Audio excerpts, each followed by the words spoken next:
ওয়াল্লাহি যদি শুকর খাওয়া হালাল হতো কেউ শুকর খেত না, গরু খেত সবাই। যদি মদ খাওয়া হালাল হতো এই মুসলমানরা মদের প্রতি এত আকৃষ্ট থাকতো না, সবাই পানের প্রতি থাকতো আকৃষ্ট। যদি সুদ আর ঘুষ খাওয়া হালাল হতো তাহলে আজকের যে মুসলমান আমার চোখের সামনে আসি আমরা আমার মনে হয় এরা কেউ সুদ আর ঘুষ খেত না। ওয়াল্লাহি যদি নামাজ পড়লে পাপ হতো তো ফজরে তুমি মসজিদে জায়গা দিতে পারতা না। নেশা করে জেলখানা যদি আমার ছেলের আমার ভাই যায় তখন আমি আইন আদালত কিচ্ছু বুঝি না ভাই, যেমন বের করেন ভাই, ভাই বেল দিয়া দেন ভাই, জামিন দিয়া দেন ভাই, আমরা আপনি ভোট দিই ভাই, রাইট? হ্যাঁ, নেশা করে যখন আমার ভাই ব্রাদার হবে, ছেলে হবে, তখন এটা মুক্তি পাওয়ার মতো অপরাধ। রেপিস্ট যখন আমি বা আমার ভাই ব্রাদারের কেউ হবে তখন এটা ক্ষমাযোগ্য অপরাধ। রেপ যখন আমার পরিবারের কেউ যখন ভুক্তভোগী হবে তখন আমি বলবো এটা মৃত্যুদণ্ডের অপরাধ। এই হচ্ছে আমাদের মানুষদের চরিত্র। মানে ও আরেক বেটার মেয়েকে নিয়ে পালাই গেছে, বলো যে শ্বশুর মেনে নিলে তো হয়, কিন্তু ওর বোনকে নিয়ে আরেকজন পালাই গেছে, বলো যে ওর ঘরে জায়গা দিব না। কয়টা? একটা অপরাধ যখন আমার হয় তখন এটা সহনশীল, একটা অপরাধ যখন আমার সামনের লোকে করে তখন এটা মৃত্যুদণ্ডের মতো অপরাধ না?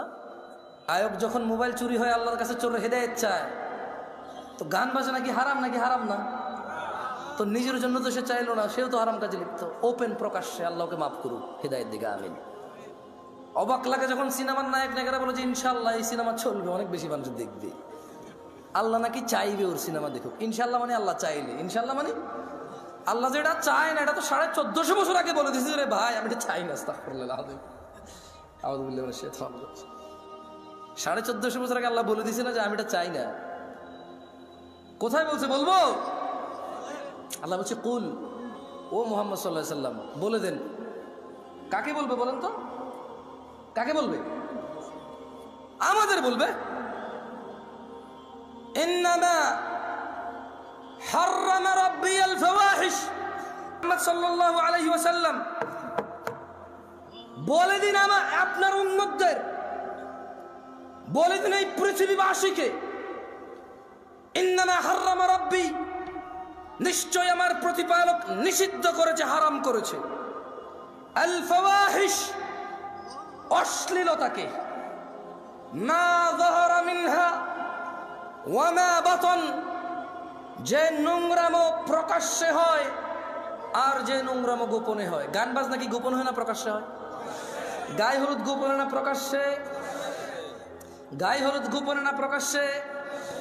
এইখানে তাল তোলা, আম তোলা, জাম তোলার এই যে কর্নারের চায়ের দোকানে যে সিনেমার আইটেম সং লাগায় রাখে, প্রকাশ্যে না গোপনে?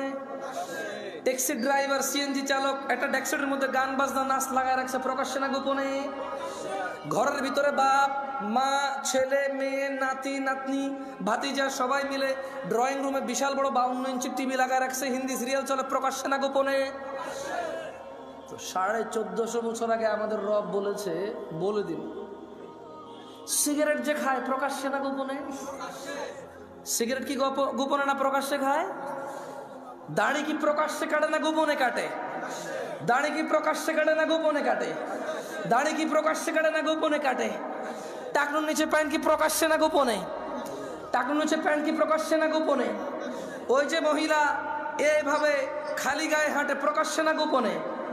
এই যে পুরুষ, ওকে আল্লাহ নিষেধ করছে ওর দিকে তাকায়ও না, এই যে পুরুষ আল্লাহর নিষেধাজ্ঞা ভঙ্গ করে মহিলার দিকে তাকাই থাকে আর ওর চোখে মুখে শুধু ওই মহিলার কল্পনা আঁকে, প্রকাশ্যে না গোপনে?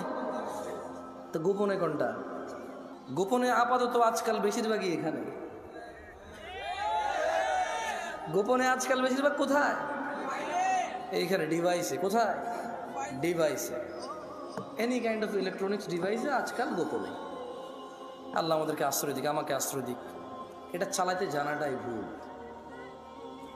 মানে যে লোক এটা চালাতে শিখছে এটা হচ্ছে ভুল করছে। আমি পার্সোনালি ফিল করি, যদি ওর চাকরি না হয় এটাতে, কি না হয় ওর, যদি ওর চাকরি না হয় এটাতে, যদি ওর বিজনেস, ব্যবসা, কাজ কর্ম, যদি এটা তার কোনো মানে নলেজ গেদারিংয়ে যদি কাজে না আসে, তাহলে সে যে চালায় সেটা শিখছে, সে ভুল করছে। প্রয়োজন হওয়া উচিত। কি হওয়া উচিত? শখ হওয়া উচিত না, এইটা প্রয়োজন হওয়া উচিত। এটা স্ট্যাটাস হওয়া উচিত না যে আইফোন স্ট্যাটাস, এই স্যামসাং গ্যালাক্সি নোট স্ট্যাটাস, ওই গুগল ফোন স্ট্যাটাস, হ্যাঁ, এটা স্ট্যাটাস হওয়া উচিত না, এটা প্রয়োজন হওয়া উচিত। কি হওয়া উচিত? প্রয়োজন হওয়া উচিত। আল্লাহ আমাদেরকে বোঝার তৌফিক দান করুন। এই ক্যামেরাওয়ালাদের প্রতি আমার খুব মায়া লাগে। কেন মায়া লাগে? এদেশের কোনো গায়কের যখন কোনো কিছু চুরি হয়, গায়ক ফেসবুকে স্ট্যাটাস দেয়, থানায় গিয়ে মামলা করে, পাড়া প্রতিবেশীর সাথে আফসোস করে। এদেশের সুদখোরের যখন কোনো কিছু চুরি হয়, সে ফেসবুকে স্ট্যাটাস দেয়, পাড়া প্রতিবেশীর সাথে আফসোস হাই হুতাশা করে, থানায় গিয়ে মামলা করে।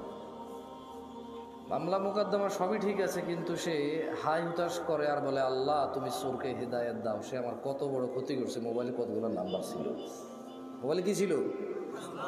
ও কিন্তু সুদ খায়। মানে ও চোরের হেদায়েত চায়, নিজের হেদায়েত চায় না। ওর কাছে চুরিটা হচ্ছে গুনাহ, এটার হেদায়েত লাগবে। সুদ গুনাহ না, এটার হেদায়েত লাগবে না। এই হিসেবে সিগারেটখোর মনে করে গাঁজাখোরের চাইতে ভালো, গাঁজাখোর মনে করে মদখোরের চাইতে ভালো, মদখোর মনে করে হিরোইন চাইতে ভালো, হিরোইনখোর মনে করে টিকটিকির লেজ খাওয়ার চাইতে ভালো।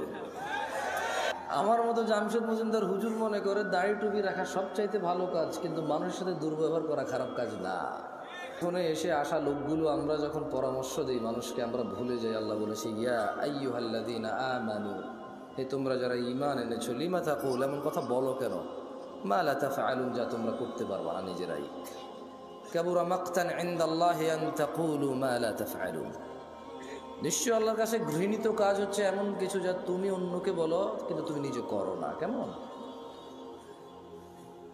এখানে প্রত্যেকটা রুগী চায় ডাক্তারের হিদায়েত, ডাক্তার চায় যে ম্যাজিস্ট্রেট তার পরীক্ষার নকল ধরেছে তার হিদায়েত,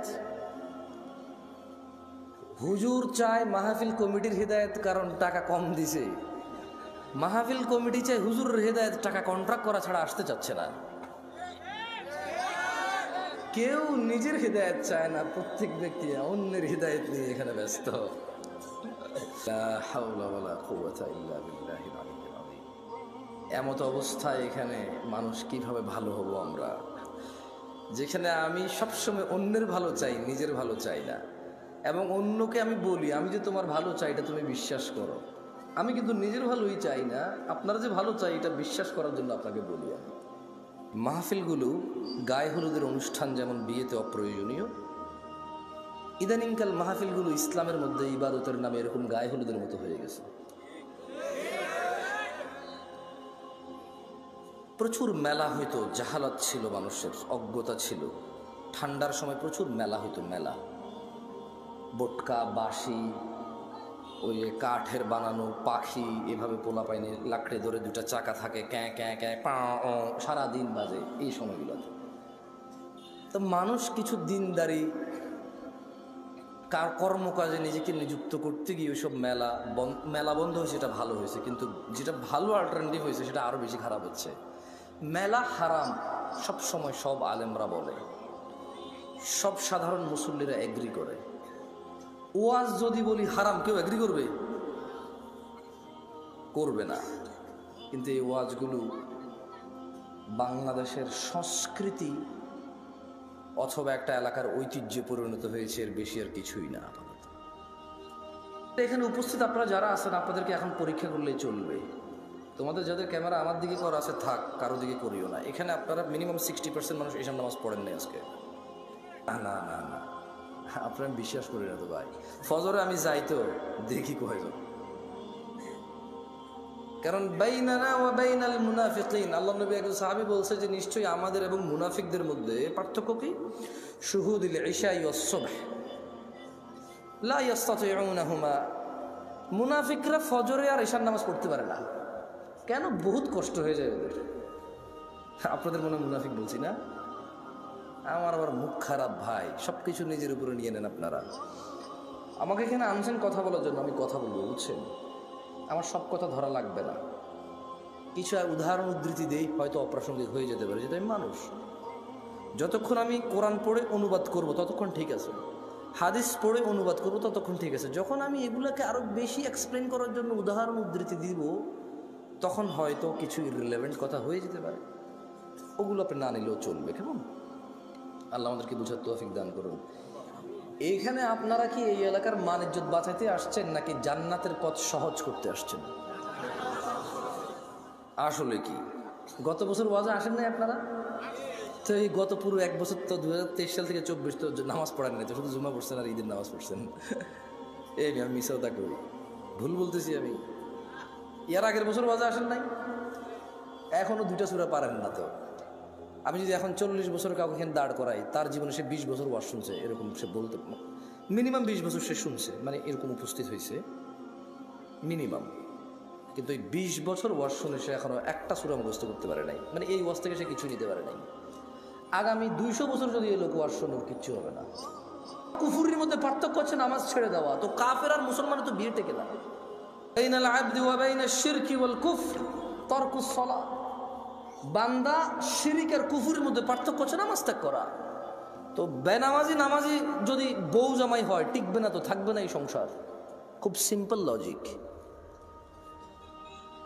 আপনি যেদিন হাদিসকে এভাবে দেখবেন, ওই দিন আপনি মানুষ হতে পারবেন। আদারওয়াইজ ওয়াজ শুনতে পারবেন, জুমায় যেতে পারবেন, খুতবা শুনতে পারবেন, কিচ্ছু হবে না। এই ভাই শোনেন, এই দিন নাই এখন আর, এগুলো থেকে বের হন। মানে আপনি, আপনার বাপ মারা যাবে, আমি যে আপনার আব্বারে জান্নাতে পৌঁছে দিব কোরআন তেলাওয়াত করে, হ্যাঁ, বছরে একবার মনে করবেন আমার দাওয়াত খাওয়ায় 500 টাকা যাবে দিবেন, আর আপনার আব্বার খুব উপকার করে ফেলতে পারবো আমি আমার জায়গা থেকে। এগুলো থেকে বের হন। এই ভ্রান্ত ধারণা। কি ধারণা?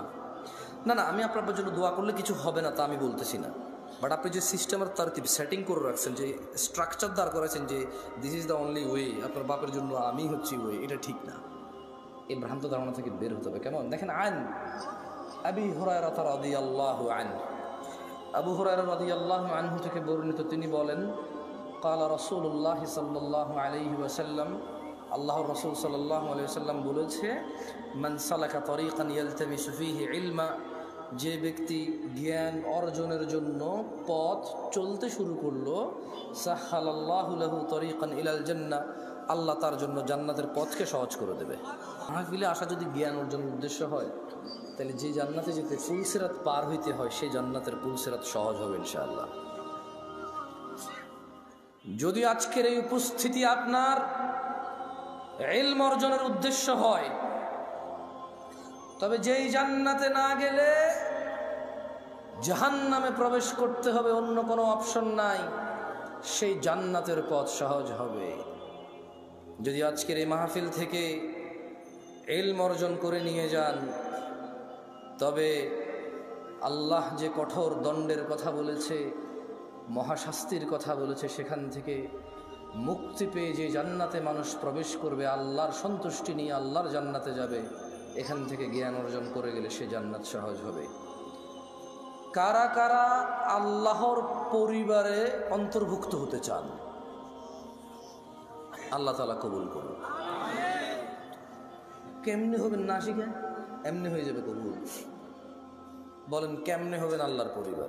না না, লাম ইয়ালিদ ওয়া লাম ইউলাদ, আল্লাহ কাউকে জন্ম দেয়নি, জন্ম নেয়নি। ওয়া লাম ইয়াকুল লাহু কুফুয়ান আহাদ, ওনার সমতুল্য কিচ্ছু নাই। কিন্তু এর মধ্যে উনি এই পৃথিবীতে মানুষের মধ্যে কিছু মানুষকে ওনার পরিবার বলছে। সুবহানাল্লাহ। কি বলছে? ছেলে সন্তান বলে নাই, কি বলে নাই? বাপ মা বলে নাই, পরিবার বলছে। কি বলছে? আন আনাস ইবনে মালিক রাদিয়াল্লাহু আনহু قال, আনাস ইবনে মালিক রাদিয়াল্লাহু আনহু থেকে বর্ণিত, তিনি বলেন, মুহাম্মদ সাল্লাল্লাহু আলাইহি ওয়াসাল্লাম বলছে, দাড়ি রাখো, এরা কাটে। বলছে টাকনুর উপরে প্যান্ট বড়, এরা নিচে পড়ে। এখন নায়কেরা দাড়ি রাখে, এরা দাড়ি রাখে। আল্লাহ তাআলা বলছে হালাল খাও, এরা সবসময় হারামের প্রতি ঝুঁকে থাকে। ইসলাম যত কিছু আদেশ করছে, মুসলমানদের বর্তমানে কাজ হয়ে গেছে সবকিছুর বিরুদ্ধাচরণ করা। ওয়াল্লাহি যদি শুকর খাওয়া হালাল হতো, কেউ শুকর খেত না, গরু খেত সবাই। যদি মদ খাওয়া হালাল হতো, এই মুসলমানরা মদের প্রতি এত আকৃষ্ট থাকতো না, সবাই পানের প্রতি থাকতো আকৃষ্ট। যদি সুদ আর ঘুষ খাওয়া হালাল হতো, তাহলে আজকের যে মুসলমান আমার চোখের সামনে আসি, আমরা, আমার মনে হয় এরা কেউ সুদ আর ঘুষ খেত না। ওয়াল্লাহি যদি নামাজ পড়লে পাপ হতো, তো ফজরে তুমি মসজিদে জায়গা দিতে পারতা না। গান শুনলে পাপ হয়, কনসার্টে জায়গা হয় না। গান শুনলে পাপ হয়, কনসার্টে জায়গা হয় না। সিনেমা দেখলে পাপ হয়, ইন্টারনেটে মিলিয়ন বিলিয়নস ভিউ হয় ওইটার। বাবা মায়ের সাথে বেয়াদবি করলে পাপ হয়, কোন সন্তান তার বাপ মায়ের কথা শোনে না। একটা সামান্য মেম্বার, ইউনিয়ন মেম্বার, ও বেটা এখন 2 লাখ টাকা খরচ করলে হওয়া যায়, কি আগের যুগ আছে সম্মানত? আমি রাজনীতি বক্তব্য দিচ্ছি না, ফ্যাক্ট বলতেছি, নিজের উপরে নিয়েন না কেউ। আমি রাজনীতি বুঝি কম তাই বলি না। আমার শত্রু বানায় শুধু শুধু নিজের শত্রু বাড়ায় না। আমি নিরীহ মানুষ, মনে আপনার কষ্ট যাবে শুধু, ব্যাস। আমারও ইনশাল্লাহ কিছু করতে পারবেন না, আমিও পারবো না। আপনার যা করবে যদি কিছু হয় ওটা আল্লাহর তাকদিরে আছে, আমার হবে, আপনার হইলে ওটা আল্লাহর তাকদিরে আছে, তাই হবে, ব্যাস, দ্যাটস ইট। আমি ভয় পাই না তা না, এই জন্য আরো অনেক কন্ট্রোল করে বলতেছি। তো এই জন্য দেখবেন বাবা মায়ের অবহেলা। ওর যদি খালি ইউনিয়ন চেয়ারম্যানে বলে ওকে বলিস তো একটু দেখা করতে, ও লুঙ্গি কুন্ডা পড়বে, এই টেনশনে পড়ে যাবে, যাইতে হবে রে। ওর বাপ মা ওকে ডেকে পাঠাইলেও বলো যে আসতেছি, বলে দিস পরে আসতেছি। আমার একটা জিনিস বিবেচনা করে দেখলাম, যত কিছু আল্লাহ তাআলা হ্যাঁ করতে বলেছে তত কিছু আমরা অনীহা করি। উনি বলেছে বিয়ে করো 2টা 3টা 4টা পছন্দ মতো তৌফিক অনুযায়ী। আমরা প্রেম করি 2টা 3টা 4টা সিম দিয়ে। আপনি দেখেন উনি বলছে বিয়ে করো 2টা 3টা 4টা, আমরা করি প্রেম 2টা 3টা 4টা। উনি বলেছে, মুহাম্মদ সাল্লাল্লাহু আলাইহি ওয়াসাল্লাম বলছে তোমরা বেশি বেশি বাচ্চা কাচ্চা নাও, তাহলে আমার উম্মত ভারী হবে, কিয়ামতে আমি বিশাল এক জনসমুদ্র নিয়ে ইনশাআল্লাহ জান্নাতে প্রবেশ করব। আমরা বলি একটা যথেষ্ট। কয়টা যথেষ্ট? একটা যথেষ্ট। উনি বলেছে বিয়ে করো রিজিক বাড়বে, আমরা বলি আগে চাকরি বাকরি এস্টাবলিশ হয় তারপরে বিয়ে। এভরিথিং উল্টা। উনি বলেছে মেয়েরা মোহর পাবে, আমরা নেই যৌতুক। তুমি দেখছো? একটু চিন্তা করে দেখো না। উনি বলছে দাড়ি রাখো, আমরা কাটি। উনি বলছে নখ কাটো, আমরা নখ এত লম্বা রাখি।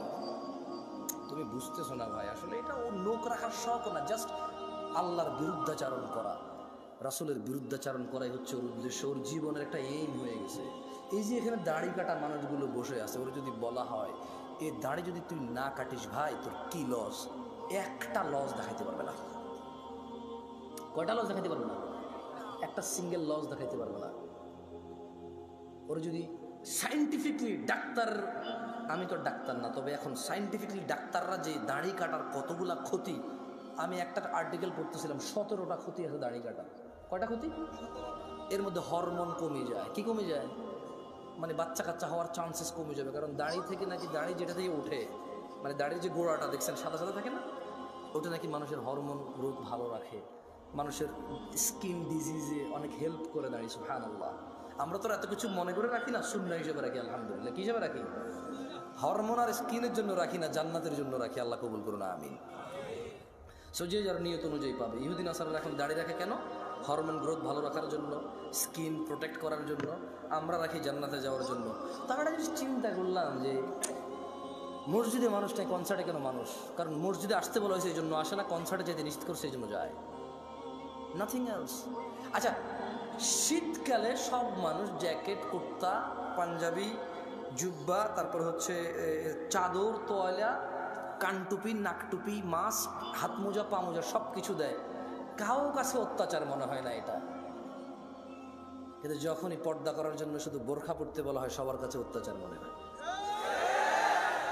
শীতকালে মহিলারা সৌন্দর্য দেখাবে না কেন? ওয়াই? তখন কি ওদের স্বামীর সাথে থাকা লাগে না? তখন কি ওদের বয়ফ্রেন্ডরা ছুটি নিয়ে নেয়? তখন কি ওদের বিবাহের জন্য আসা বন্ধ হয়ে যাবে? তো তাহলে শীতকালে কেন গা ঢাকে? কারণ ঠান্ডা লাগে তাই ঢাকে। গরমকালে কেন ঢাকে না? ঠান্ডা লাগে না তাই ঢাকে না। আল্লাহ বলেছে ঢাকতে, তাই ঢাকে না। মুসলিম সমাজের বাবা মায়ের ছেলে সন্তানের, আমার আপনার সবার একটা এইম হয়ে গেছে, যেটা আল্লাহর নবী বলছে ওটার উল্টাটা করো। ওটার কি করো? উল্টাটা করো। আল্লাহ আমাদেরকে বুঝার তৌফিক দান করুন। যে এখান থেকে বলেছিলাম যে পৃথিবীতে জমিনে আল্লাহর পরিবার রয়েছে। কি রয়েছে? তারা কত সৌভাগ্যবান যারা আল্লাহর পরিবার, না? পরিবার কারা আল্লাহর? আনাস ইবনে মালিক রাদিয়াল্লাহু আনহু قال, আনাস ইবনে মালিক রাদিয়াল্লাহু আনহু থেকে বর্ণিত, তিনি বলেন قال রাসূলুল্লাহ সাল্লাল্লাহু আলাইহি ওয়াসাল্লাম, আল্লাহর রাসূল সাল্লাল্লাহু আলাইহি ওয়াসাল্লাম বলেছেন, ইন্না লিল্লাহি আহলিনা মিনান নাস, নিশ্চয়ই মানুষের মাঝে আল্লাহর পরিবার রয়েছে। ক্বালু ইয়া রাসূলুল্লাহ সাল্লাল্লাহু আলাইহি ওয়াসাল্লাম মান হুম? সাহাবারা বললেন, হে আল্লাহর রাসূল সাল্লাল্লাহু আলাইহি ওয়াসাল্লাম, তারা কারা যারা আল্লাহর পরিবার? ক্বালা হুম আহলুল কুরআনি আহলুল্লাহি ওয়া খাসাতুহু। আল্লাহর নবী সাল্লাল্লাহু আলাইহি ওয়াসাল্লাম বলছেন, এই জমিনের বুকে তারা হচ্ছে আল্লাহর পরিবার, যারা কোরআনুল কারীমের তেলাওয়াত করে সেই অনুযায়ী জীবন গড়ে, তারাই হচ্ছে আল্লাহর পরিবার, তারাই হচ্ছে আল্লাহর বিশেষ ভাজন, তারাই হচ্ছে আল্লাহর জন্য স্পেশাল। দিনী ভাইয়েরা, ছেলে সন্তান আপনার পূর্বে যারা ছিল তাদেরও ছিল, আপনার পরে যারা আসবে তাদেরও থাকবে। আপনি একা মানুষ নন যিনি বিয়ে করেছেন, আপনি একা মানুষ নন যার ছেলে সন্তান আছে, আপনি একা মানুষ নন যার খিদা লাগে, আপনি একা মানুষ নন যার ভোগ বিলাস লাগে, আপনি একা মানুষ নন যার প্রয়োজন আছে। পৃথিবীতে যত মানুষ আছে প্রায় সব মানুষের স্ত্রী সন্তান আছে যারা পৃথিবীতে বেঁচে থাকে। প্রায় সব মানুষের ভোগ বিলাসের প্রবল ইচ্ছা আছে। যত মানুষ আছে সবার খিদা লাগে, সবাই খেতে হয়। কেউ কিছু খায়, কেউ কিছু খায়, কেউ এটা খায়, কেউ সেটা খায়, কিন্তু খেতে হয়। ছেলে সন্তান এমন কিছু নয় যা আপনি প্রথম মানব, আপনার হয়েছে আর কারো নাই। দেখেন, আপনার দাদার ছিল আপনার বাবা, আপনার বাবার আছেন আপনি, আপনার আছে আপনার সন্তান আব্দুল্লাহ, আব্দুর রহমান, আব্দুস সত্তার, আয়েশা, আসমা, দিবা, আপনার মেয়ে আছে, ছেলে আছে। এরকম আপনার ছেলে মেয়েরও ছেলে মেয়ে থাকবে, তার ছেলে মেয়ের তার ছেলে মেয়ে থাকবে। আপনার ঘর আছে, তার ঘর লাগবে, আপনার জমি আছে, তার জমি লাগবে। কিন্তু দিনী ভাইয়েরা, ভুলে গেলে চলবে না। قال الله تعالى, আল্লাহ তাআলা বলেছে, ইয়া আইয়ুহাল্লাযীনা আমানু, হে তোমরা যারা ঈমান এনেছো, লা তুলহিকুম আমওয়ালুকুম ওয়ালা আওলাদুকুম আন যিকরিল্লাহ, তোমরা তোমাদের ধন সম্পদ ছেলে সন্তানের মোহে পড়ে আল্লাহর জিকিরকে ভুলে যেও না। ওয়া মান ইয়াফআল যালিক, শুধু সন্তান সন্ততি। ইয়া নাস ইত্তাকু রাব্বাকুম, হে লোক সকল, তোমাদের প্রতিপালককে ভয় করো। ওয়া মান ইয়াফআল যালিক, আর যে ব্যক্তি আল্লাহর জিকিরকে ভুলে যাবে সন্তান আর সম্পদের মোহে, ফাউলাইকা হুমুল খাসিরুন। যদি আজকের দিনে পৃথিবীর 1000 কোটি মানুষ আছে, আজকের দিনে গণনায় কম বেশি হতে পারে, যারা পরিসংখ্যান করে এটা তাদের কথা, 1000 কোটি মানুষও যদি সন্তান সন্ততি আর সম্পদের মোহে আল্লাহকে ভুলে যায়, আল্লাহ বলছে ফাউলাইকা হুমুল খাসিরুন, সবাই ক্ষতিগ্রস্ত, ধ্বংস হবে। ইয়ানাসিন্নামা আমওয়ালুকুম ওয়া আওলাদুকুম ফিতনাহ, নিশ্চয় তোমাদের সন্তান সম্পদ তোমাদের জন্য পরীক্ষা কেবল। ওয়াল্লাহু ইনদাহু আজরুন আযীম, আর আল্লাহর কাছে যা রয়েছে তা হচ্ছে উত্তম ও মহাপুরস্কার। মানুষরা, তুমি একাই বাপ নাকি? তুমি একাই মা নাকি? তোমার একারই বাড়ি গাড়ি লাগবে নাকি? এই পৃথিবীতে যত মানুষ তোমার আগে ছিল সবার লাগতো, তোমার পরে যারা আসবে সবার লাগবে। সো এটা এমন কিছু না যেটা তোমার একজনের লাগবে। খুব একটা ইউনিক চিন্তা, তোমার চাহিদা খুব ইউনিক। এটা এরকম কিছু না বাড়ি গাড়ি ধন সম্পদ। আমি মোটেও বলছি না বাড়ি গাড়ি ধন সম্পদ খারাপ, আমি বলছি শুধু এগুলোর পিছনে পড়ে থেকে আল্লাহকে ভুলে যাওয়া খারাপ। আমি বলছি না, আল্লাহ বলছে, আল্লাহু ইয়াবসুতুর রিজক লিমান ইয়াশা ওয়া ইয়াকদির। আল্লাহু ইয়াবসুতুর রিজক লিমান ইয়াশা ওয়া ইয়াকদির ওয়া ফারিহু বিল হায়াতিদ দুনিয়া ওয়া মাল হায়াতুদ দুনিয়া ফিল আখিরাতি ইল্লা মাতা। আল্লাহ রিজিক সম্প্রসারিত করেন, যার জন্য ইচ্ছা তা বাড়িয়ে দেন, যার জন্য ইচ্ছা তা কমিয়ে দেন। তারা যারা পার্থিব জীবনকে আনন্দে, তারা যারা দুনিয়ার জীবনের আনন্দে মেতে থেকে আখিরাতকে তুচ্ছ তাচ্ছিল্য করে, আখিরাতের তুলনায় তারা অতি নগণ্য বস্তুকে তারা পছন্দ করে বসে আছে। আফা হাসিবতুম আন্নামা খালাকনাকুম আবাসা ওয়া আন্নাকুম ইলাইনা লা তুরজাউন। আল্লাহ বলছে, তোমরা কি মনে করেছিলে যে আমরা তোমাদের মানুষ আর জিনকে অনর্থক সৃষ্টি করেছি আর তোমাদেরকে আমাদের কাছে ফিরিয়ে আনা হবে না? ইকতারাবা লিন্নাস ইয়া নাস ইত্তাকু রাব্বাকুম ইয়া নাস ইত্তাকু রাব্বাকুম। ও মহিলা ও পুরুষরা, ভয় করো তোমাদের প্রতিপালককে। ও ধনী ও দরিদ্ররা, ভয় করো তোমাদের প্রতিপালককে। ও সুস্থ অসুস্থরা, ভয় করো তোমাদের প্রতিপালককে।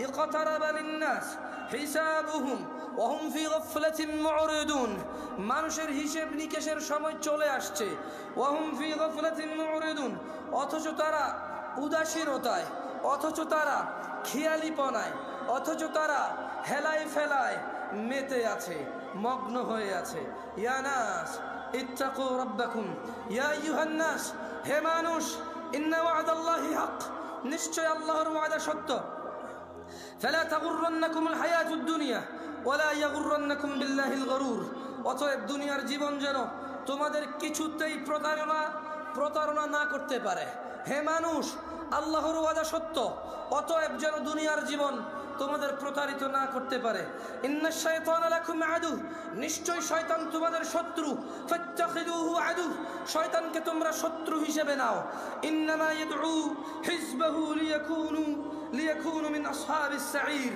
শয়তান তার দলকে কেবল এই জন্যই ডাকে যাতে সবগুলো মানুষ তার দলে অন্তর্ভুক্ত হয়ে দলে দলে জ্বলন্ত আগুনের অধিবাসী হয় ইয়া নাস ইন্নাশ শাইতানা লাকুম আদু নিশ্চয় শয়তান তোমাদের শত্রু ফাত্তাখিদুহু আদু শয়তানকে তোমরা শত্রু হিসেবে নাও ইয়া আইয়ুহান নাস হে মানুষ ইত্তাকু রাব্বাকুম তোমাদের রবকে ভয় করো ইন্না জালজালাতাস সাআতি শাইউন আযীম নিশ্চয় কিয়ামতের প্রকম্পন নিশ্চয় কিয়ামতের কাঁপুনি এক ভয়ঙ্কর ব্যাপার ইয়াউমা তারাউনাহা তাযহালু কুল্লু মুরদিআতিন আম্মা আরদাআত ওয়া তাদাউ কুল্লু যাতি হামলিন হামলাহা ওয়া তারান নাসা সুকারা ওয়া মা হুম বিসুকারা ওয়ালাকিন্না আযাব আল্লাহি শাদীদ বলছে কুল ও মুহাম্মদ সাল্লাল্লাহু আলাইহি সাল্লাম বলে দেন কাকে বলবে বলেন তো কাকে বলবে আমাদের বলবে ইন্নামা হাররামা রাব্বিয়াল ফাওয়াহিশ ও মুহাম্মদ সাল্লাল্লাহু আলাইহি ওয়াসাল্লাম বলে দিন আপনার উম্মতদের বলে দিন এই পৃথিবীবাসীকে ইন্নামা হাররামা রাব্বি নিশ্চয় আমার প্রতিপালক নিষিদ্ধ করেছে হারাম করেছে আল ফাওয়াহিশ অশ্লীলতাকে মা যাহারা মিনহা ওয়া মা বাতন যে নোংরামো প্রকাশ্যে হয় আর যে নোংরামো গোপনে হয় গান বাজনা কি গোপন হয় না প্রকাশ্যে হয় গায়ে হলুদ গোপনে না প্রকাশ্যে গায়ে হলুদ গোপনে না প্রকাশ্যে এইখানে তাল তোলা আম তোলা জাম তোলার এই যে কর্নারের চায়ের দোকানে যে সিনেমার আইটেম সং লাগায় রাখে প্রকাশ্যে না গোপনে ট্যাক্সি ড্রাইভার সিএনজি চালক একটা ডেস্কের মধ্যে গান বাজনা নাচ লাগায় রাখছে প্রকাশ্যে না গোপনে ঘরের ভিতরে বাপ মা ছেলে মেয়ে নাতি নাতনি ভাতিজা সবাই মিলে ড্রয়িং রুমে বিশাল বড় 52 ইঞ্চি টিভি লাগায় রাখছে হিন্দি সিরিয়াল চলে প্রকাশ্যে না গোপনে তো 1450 বছর আগে আমাদের রব বলেছে বলে দিন সিগারেট যে খায় প্রকাশ্যে না গোপনে সিগারেট কি গোপনে না প্রকাশ্যে খায় দাড়ি কি প্রকাশ্যে কাটে না গোপনে কাটে দাড়ি কি প্রকাশ্যে কাটে না গোপনে কাটে দাড়ি কি প্রকাশ্যে কাটে না গোপনে কাটে টাকনুর নিচে প্যান্ট কি প্রকাশ্যে না গোপনে টাকনুর নিচে প্যান্ট কি প্রকাশ্যে না গোপনে ওই যে মহিলা এইভাবে খালি গায়ে হাঁটে প্রকাশ্যে না গোপনে এই যে পুরুষ ওকে আল্লাহ নিষেধ করছে ওর দিকে তাকায়ও না এই যে পুরুষ আল্লাহর নিষেধাজ্ঞা ভঙ্গ করে মহিলার দিকে তাকাই থাকে আর ওর চোখে মুখে শুধু ওই মহিলার কল্পনা আঁকে প্রকাশ্যে না গোপনে তো গোপনে কোনটা গোপনে আপাতত আজকাল বেশিরভাগই এখানে গোপনে আজকাল বেশিরভাগ কোথায় এইখানে ডিভাইসে কোথায় ডিভাইসে এনি কাইন্ড অফ ইলেকট্রনিক্স ডিভাইসে আজকাল গোপনে আল্লাহ আমাদেরকে আশ্রয় দিক আমাকে আশ্রয় দিক আর একটা হাদিস বলবো কেমন আফাদিত শেখ চলে আসছেন ওনাকে অপেক্ষা করানোর স্পর্ধা করবো না ইনশাআল্লাহ এই হাদিসটা নিজেরা পড়বেন ফতুয়া বেশি খুঁজিয়েন না মানে ফতুয়ায় প্রবলেম কি জানেন ফতুয়া হচ্ছে শেখ মতিউর রহমান মাদানী হাফিজাহুল্লাহ তালাক বিষয়ে একটা ফতুয়া দিয়েছে একজনকে ওই লোক আবার ওইটা রেকর্ডিং করে আমাকে মেসেজ দিয়ে বলে যে এটা ঠিক আছে কিনা আমি জাজ করবো নাকি এটাকে ঠিক আছে মানুষ মাত্র এই ভুল উনি ভুলের ঊর্ধ্বে না হতে পারে ভুল হতে পারে আল্লাহু আলাম তবে আমার ওই যোগ্যতা না যে জাজ করবো কেমন শেখ আহমদুল্লাহ এই যে বিয়ের ব্যাপারে, পালায় বিয়ে করার ব্যাপারে একটা ফতোয়া দিয়েছে সুন্দর। তো আমাকে এক ভদ্র মহিলা মেসেজ দিয়ে বললো যে এটা ঠিক আছে কিনা। আমি বললাম হ্যালো আহমদুল্লাহ সাহেব, উনি বক্তব্য দিয়ে আকিদাগত মাসলা মাসাইল বিষয়ে অনেক কিছুতে দ্বিমত থাকবে আমাদের, কিন্তু আসলে কিন্তু মানে আমি জামশেদ মজুমদারের জায়গায় ওনাকে জাজ করা কঠিন আমার জন্য। উনি অনেক জ্ঞান রাখে, তো এই হিসেবে ধরেন, এই জন্য আমি বলি যে ফতুয়া নিজেরা নিজে দিবেন। কারা কে দিবেন? ফতুয়া দেওয়ার জন্য নলেজ লাগবে। কি লাগবে? এই পৃথিবীর রাজা, তাহলে আমি রাজা। যদি নিজেকে রাজা বললে রাজা হওয়া যায়, নিজেকে নেতা বললে নেতা হওয়া যায়, নিজেকে সুন্দর সুদর্শন বললে সুন্দর সুদর্শন হওয়া যায়, তাহলে নিজেকে মুসলমান বললে মুসলমান হওয়া যাবে। আর যদি না নেতা মানুষে বানাবে, আর যদি না সুদর্শন হওয়ার জন্য মানুষের কাছে গ্রহণযোগ্যতা থাকতে হবে, তাইলে মুসলমান নিজেকে নিজে বললে হবে না, আল্লাহর নবী সার্টিফিকেটে ম্যাচ করতে হবে। কার সার্টিফিকেটে? একটা শেষ হাদিস পড়েই চলে যায়, বলেন বাইনানা বাইনানা ওয়া বাইনাল মুনাফিকিনা শুহুদুল ইশা ওয়াস সুবহ লা ইস্তাতিউনাহুমা।